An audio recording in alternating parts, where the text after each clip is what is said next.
menggunakan alatan tangan ini, pengguna tidak menyimpan alatan tangan di tempat yang betul. Dan apabila switch dihidupkan, buzzer akan berbunyi dan LED akan menyala. Ini bermakna alatan tangan tidak disimpan di tempat yang betul, dan pengguna perlu mencari alatan tangan yang tidak disimpan dan perlu disimpan semula.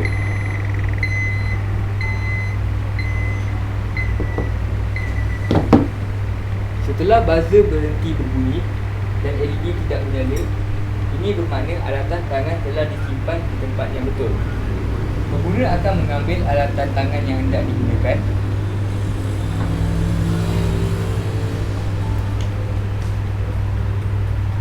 Seterusnya, setelah kerja amali di bengkel telah dilakukan, pengguna akan meletakkan semula alatan tangan, tetapi di tempat yang salah.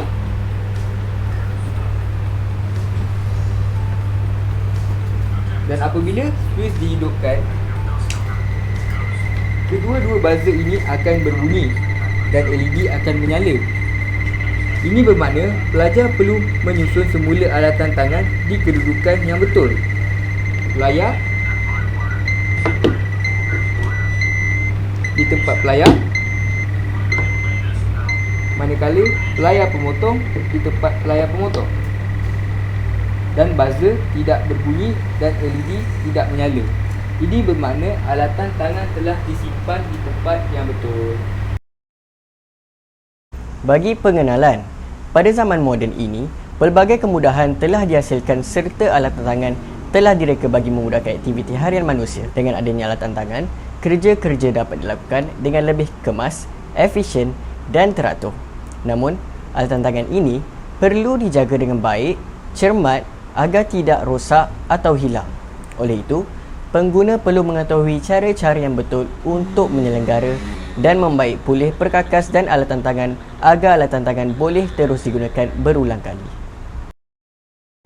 Seterusnya, penyataan masalah. Masalah kehilangan alatan tangan adalah masalah yang sering berlaku di bengkel. Seterusnya, sesetengah alatan tangan yang tidak disimpan di tempat yang betul boleh menyebabkan kerosakan dan kehilangan. Akhir sekali, tiada tempat penyimpanan alatan tangan yang efektif dan sistematik. Objektif: menghasilkan tempat penyimpanan alatan tangan yang dapat mengesan ketiadaan alatan tangan. Yang kedua, menguji peratusan keberkesanan RARDS dalam menyimpan dan menyusun alatan tangan dengan berat maksimum 2 kg di bengkel kayu, bata dan paip Politeknik Melaka.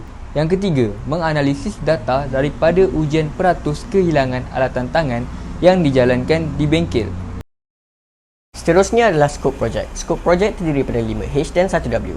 Yang pertama, what? Skop kajian melibatkan proses pengumpulan data dan maklumat berkaitan dengan tempat penyimpanan barang di dalam bengkel. Produk ini dihasilkan untuk menyimpan alatan tangan yang bersaiz kecil dan sederhana bagi berat maksimum ialah 2 kg sahaja. Seterusnya, who? Tempat penyimpanan ini direka khas untuk membantu pelajar dan pensyarah daripada leka dan tidak menyimpan alatan tangan yang telah digunakan di tempat yang betul. Yang ketiga adalah where. Skop projek ini adalah untuk kegunaan bengkel bata, bengkel kayu dan bengkel paip Politeknik Melaka. W yang seterusnya adalah when. Produk ini akan digunakan oleh pelajar dan pensyarah untuk menyimpan alatan tangan setelah selesai sesi praktikal di bengkel. Dan W yang terakhir adalah why. Sekiranya alatan tangan dapat diselenggara dengan baik, sebarang masalah kehilangan, kecurian dan keselamatan tidak perlu dirisaukan. Hal ini kerana persekitaran bengkel berada dalam keadaan baik. RARDS dapat memberi kepekaan kepada pengguna sekiranya tidak menyimpan alatan tangan. Akhir sekali, how? LDR sensor yang dapat mengesan kedudukan alatan tangan semasa disimpan di tempat penyimpanan. Seterusnya, kajian literatur. Kajian literatur yang pertama ialah kepentingan alatan tangan yang lengkap. Sebelum kerja sebenarnya dijalankan, kerja yang baik dapat dihasilkan hanya dengan adanya peralatan yang lengkap. Peralatan mesti disediakan sebelum kerja sebenar, supaya kerja praktikal dapat berjalan dengan lancar dan sempurna. Jika alatan tangan digunakan dan dijaga dengan baik dan lengkap, ia sangat menyumbang kepada keberkesanan pengajaran dan pembelajaran. Seterusnya, jenis alatan tangan. Alatan tangan merupakan alat yang dikendalikan dengan tangan. Alatan tangan digunakan oleh tangan untuk memutar atau menghidupkan alat, berbanding dengan alat elektrik yang menggunakan sumber elektrik untuk berfungsi. Alat tangan terdiri daripada alat pemutar skru, alat pita, soket, alat pemotong dan alat mengunting. Akhir sekali, cara mengendali alatan tangan. Langkah pertama dalam memastikan pelajar dapat melaksanakan tugas yang melibatkan penggunaan peralatan dan mesin dengan selamat adalah memastikan setiap peralatan dan mesin diletakkan di lokasi yang tetap dan teratur. Ruang khas harus disediakan untuk setiap jenis peralatan dan mesin supaya senang dijumpai, disimpan dan tidak mudah hilang. Berikut adalah carta alih metodologi. Ujian yang kami lakukan adalah untuk menguji peratusan kehilangan alatan tangan di bengkel kayu, bata dan paip. Yang kedua, ujian ini juga untuk menguji keberkesanan fungsi RARDS. Berikut adalah gambar produk yang terdiri pada pandangan pelan, pandangan hadapan, pandangan sisi dan pandangan belakang. Selain itu, ini adalah gambar kotak RARDS. Berikut merupakan kos akhir penghasilan produk. Kos akhir penghasilan produk ialah sebanyak RM350 sahaja. Berikut adalah cartagan metodologi projek. Tempoh penghasilan produk RARDS mengambil masa selama 12 minggu. Berikut adalah proses pembuatan projek yang bermula daripada membeli bahan utama dan alatan tangan dan berakhir dengan melengkapkan itar elektrik dengan memasang wayar. Seterusnya, analisis data. Kami telah menggunakan dua kaedah untuk menganalisis data. Yang pertama, menguji sendiri RARDS di bengkel dan mengemukakan borang soal selidik. Berdasarkan ujian di bengkel, beberapa aspek telah diperhatikan untuk memastikan objektif kajian dapat dicapai. Seterusnya, borang soal selidik ini diagih kepada individu yang berkaitan projek kami. Borang soal selidik ini telah diagih kepada 35 responden yang terdiri daripada pelajar, pensyarah dan penyelia bengkel. Borang soal selidik ini dijawab oleh 16 orang lelaki dan 19 orang perempuan dengan lingkungan umur 18 tahun sehingga 20 tahun ke atas. Borang soal selidik ini fokus kepada kebolehupayaan fungsi produk. Terdapat 8 item telah dianalisis.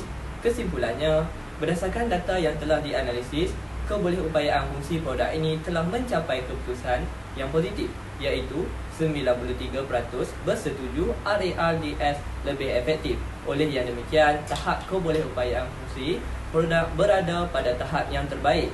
Sebagai kesimpulan, kami berharap agar produk ini dapat memberi kemudahan kepada para pengguna alatan tangan dalam mengambil dan menyimpan alatan tangan serta tidak mengalami masalah kehilangan alatan tangan.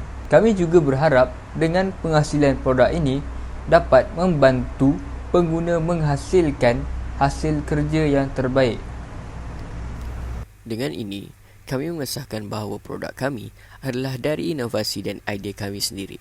Penghasilan RARDS ini tidak melibatkan plagiat produk yang sedia ada, iaitu untuk mengesan kehilangan alatan tangan di bengkel. Seterusnya, terdapat beberapa cadangan yang telah dikemukakan bagi menambah kualiti produk. Yang pertama adalah untuk menggunakan kaedah IoT Internet of Things device seperti menyambungkan produk kepada aplikasi telefon pintar. Yang kedua, menambah timer agar produk dapat berguna secara automatik. Dan yang terakhir, menambah kualiti produk dengan menggantikan papan kepada stainless steel. Sekian sahaja daripada kami. Terima kasih.